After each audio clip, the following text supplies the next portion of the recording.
Quick note to our listeners, we need your help. We're close to 1 million views on YouTube, and we have over 5,000 subscribers. But if we can get to 10,000 subscribers by the end of this year, that will allow us to raise money for the Finding Genius Foundation and our study to help those suffering from anxiety, depression, and PTSD. Please just take a second and subscribe to the podcast. And if you can, like the video. That'll help us get more listeners. It'll help with the YouTube algorithm. And again, help us reach our goal of 10,000 subscribers and 1 million views. We're going to hit the 1 million views, it looks like, hopefully by May of 2022. But the 10,000 subscribers will be harder. That's going to take until the end of this year. Thank you. Do you struggle with concentration? Have you ever thought of your brain health long-term? Bowmar Nutrition is revolutionizing the nootropic and cognitive health industry with Sharp Nootropic Powder and patent-pending Bright Daily Capsules, powered by NeuroBloom. If you struggle with focusing, think of Sharp as brain food that supports concentration. Sharp works with your natural brain chemistry to provide a heightened sense of well-being that can delay cognitive decline and also increase mood. Bowmar Sharp tastes amazing and comes in many different flavors, available in caffeinated and non-caffeinated versions. While Sharp is a short-term aid in cognitive health, think of Bright Daily Capsules as a way to improve overall brain health and prevent cognitive decline long-term. As we age, so does our brain. Supplementing with Bright has the potential to delay this aging process and helps your brain function optimally. Stay ahead of the curve and order yours today at bowmarnutrition.com and save $5 off with code GENIUS5. Forget frequently asked questions, common sense, common knowledge, or Google. How about advice from a real genius? 95% of people in any profession are good enough to be qualified and licensed. 5% go above and beyond. They become very good at what they do, but only 0.1% are real geniuses. Richard Jacobs has made it his life's mission to find them for you. He hunts down and interviews geniuses in every field: sleep science, cancer, stem cells, ketogenic diets, and more. Here come the geniuses. This is the Finding Genius Podcast with Richard Jacobs. Hello, this is Richard Jacobs with the Finding Genius Podcast, now part of the Finding Genius Foundation. I have two great guests today. One is Orlin Velev. He's the S. Frank and Doris Culberson Distinguished Professor at North Carolina State University. And his partner here is Nathan Crook. Nathan has the Crook Lab. They work with computational genetic engineering techniques. Orlin's work has to do with colloids and electric fields, et cetera. But what I want to talk about with both of them today actually is microplastics and where they're showing up in the ocean and how to remediate them. So even though their research overlaps some and overlaps with this topic some and is also different, that's the topic for today. So welcome, Orlin, and welcome, Nathan. Thank you. Thank you.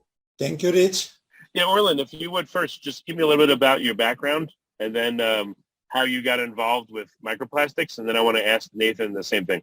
Well, thank you very much for contacting us, and we're really excited to share our experience, which in this case is multidisciplinary, in the sense that Nathan and I and the team of other researchers are trying to address the issue of microplastics by really bringing in new ideas and new expertise from different research areas. So my research area is colloidal science, which means particles, surfactants. Many of those are used in foams and consumer products. We have been doing quite a bit of research on nanomaterials also related to particles and nanoparticles and different types of similar materials.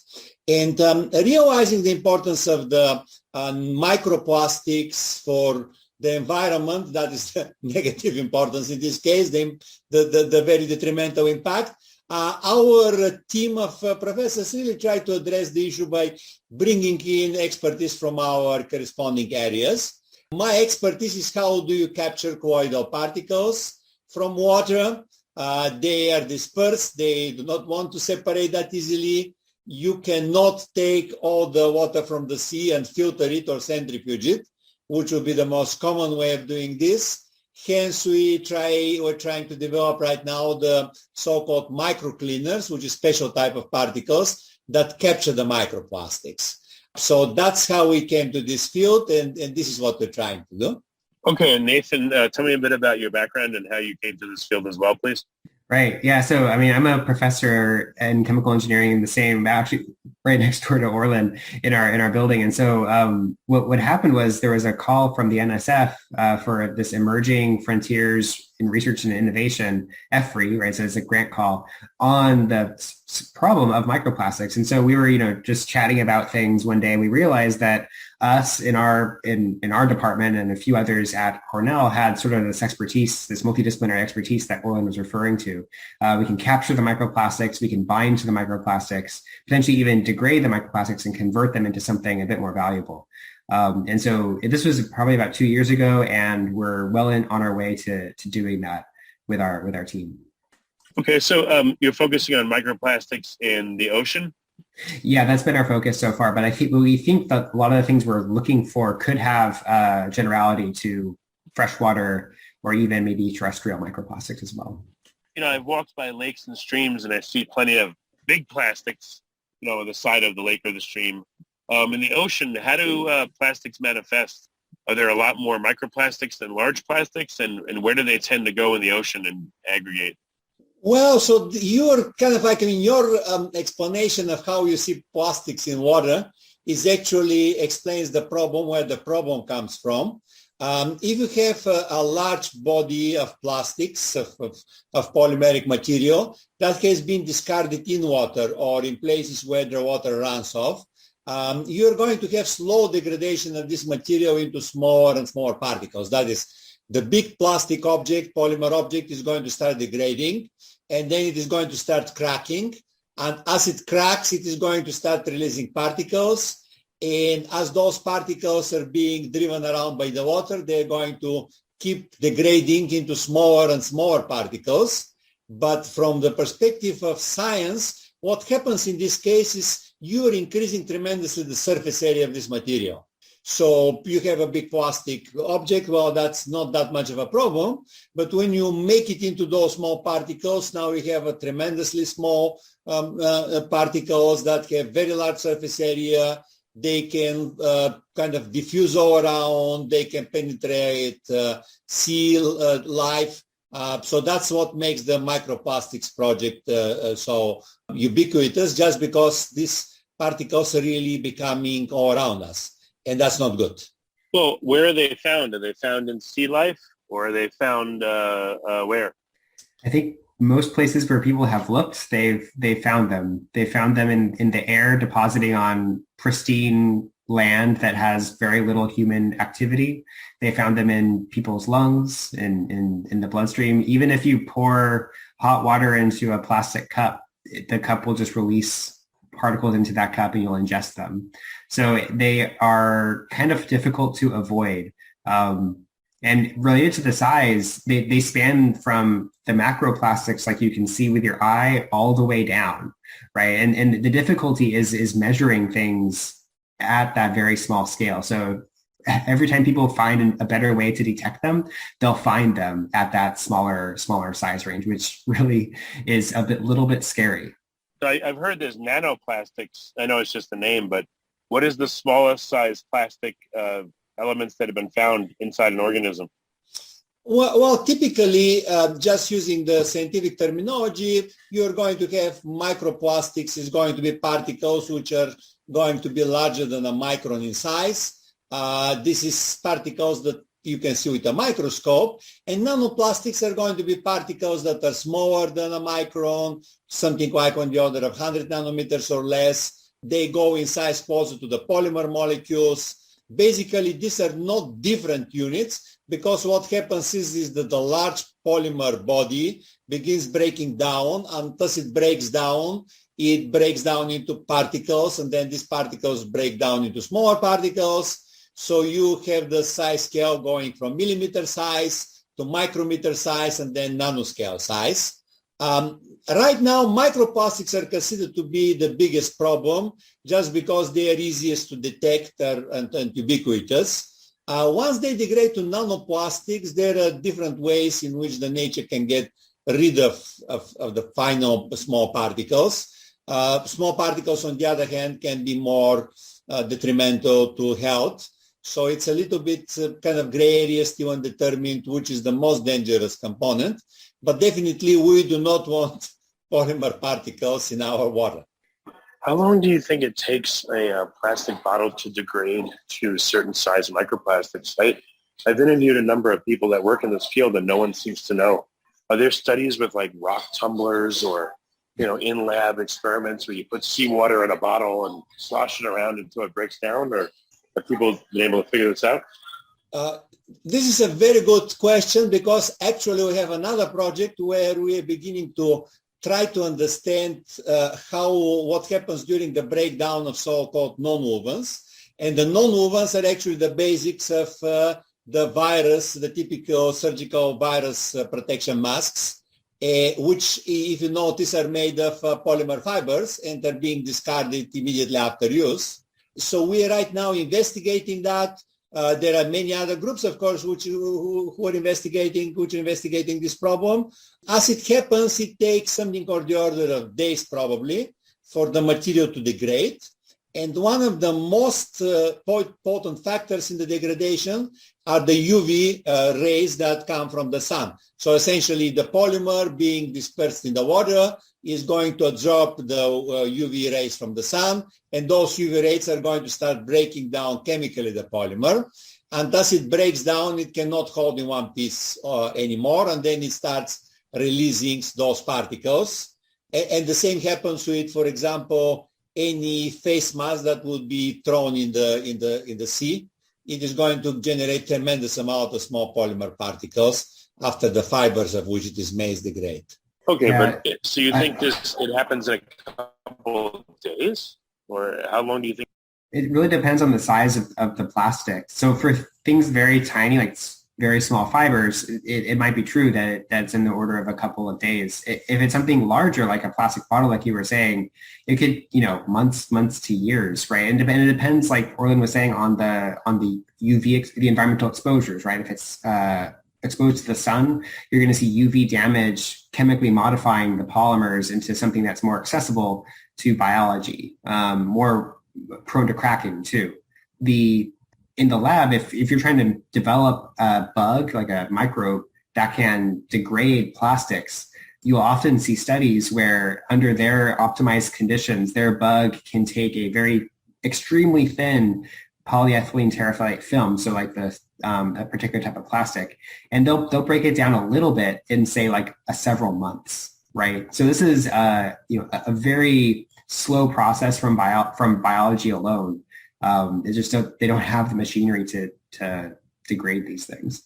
Yes, what Nathan mentions is actually one of the reasons why we have in our team. So we have people who understand biology like him, people who understand colloidal particles, like Professor Nick Abbott, who is also a collaborator, and myself. We even have an artificial intelligence expert, because the transformations of those particles are very complex. They involve biological species in the ocean. So once the polymer starts degrading, life species are going to start to find their way. They're going to start growing its surface. They may protect it even from degrading quickly, but that does not necessarily mean that the microplastics at the end are not going to be generated or not going to be dangerous.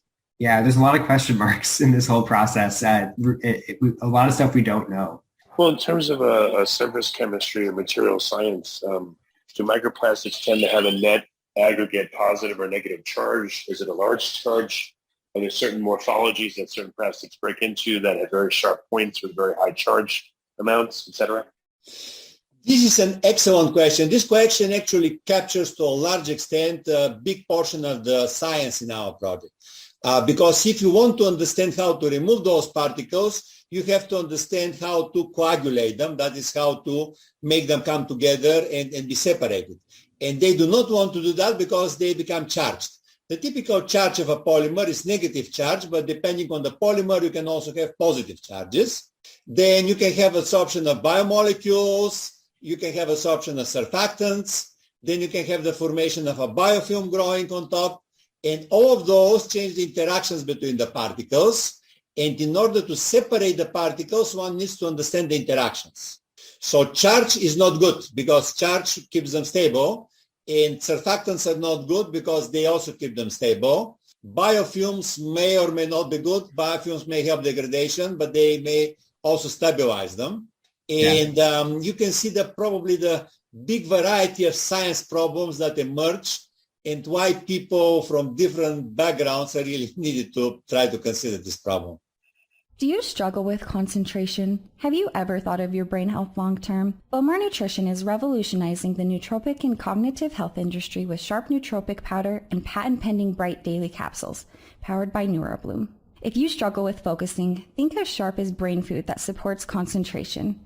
Sharp works with your natural brain chemistry to provide a heightened sense of well-being that can delay cognitive decline and also increase mood. Bowmar Sharp tastes amazing and comes in many different flavors, available in caffeinated and non-caffeinated versions. While Sharp is a short-term aid in cognitive health, think of Bright Daily Capsules as a way to improve overall brain health and prevent cognitive decline long-term. As we age, so does our brain. Supplementing with Bright has the potential to delay this aging process and helps your brain function optimally. Stay ahead of the curve and order yours today at bowmarnutrition.com and save $5 off with code GENIUS5. So what Orlin says is, yes, definitely the microplastics have charge, typically negative. There's biofilms, et cetera. With biofilms, with different types of plastic, has anyone looked to see that, plastic number 2 has Staphylococcus aureus on it, and plastic number 6 has, bifido, whatever? Are there certain bacteria that have been correlated with different plastics, and, any variation in biofilms or interesting facets of them that you guys discovered? I have not seen research to that effect. I think it's one of the things that we were excited to do in this project is to figure that sort of thing out. I do know that on the bulk microplastics in general, people have looked at the microbiomes of those plastics. But upon collection of those microplastics and then sorting them based on their underlying chemistry, and then doing the sequencing to identify who is there, I don't think that has been done yet. I could 100% be wrong in that regard. However, one of the thoughts as to why biofilms are forming on there is just as a solid support. Biology likes to have a solid support in the ocean so they can have a place to live and obtain nutrients. And that's a lot of what's going on these particles too. Are bacteria, do they tend to be negatively or positively charged? Is there a reason why they're attracted to these plastics? Are they just a site for a biofilm to nucleate, or is there nutrition actually gained from eating the plastics? From what is currently known, it's mostly as a solid support. There's very little that is thought to be available to biology and out in the ocean.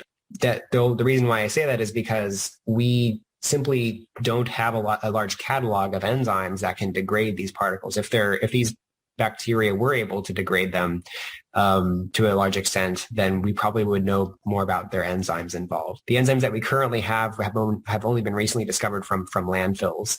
It's sort of something that nature hasn't had a lot of time to evolve to consume, and which is why it's a bit of a difficult thing to engineer, because we don't have the professional enzymes to turn to. We have to sort of develop our own.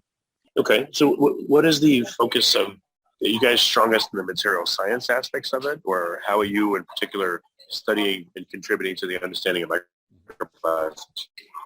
So maybe I can try to give an overview of our project, essentially why do we need this multidisciplinary team? The goal of our project is to develop this basic exploratory understanding of how one can develop a process where microplastics can be collected and reprocessed into something useful and out of the environment in a way that would allow a life cycle of essentially continuous microplastics collection and elimination from the seawater and from similar type of water reservoirs.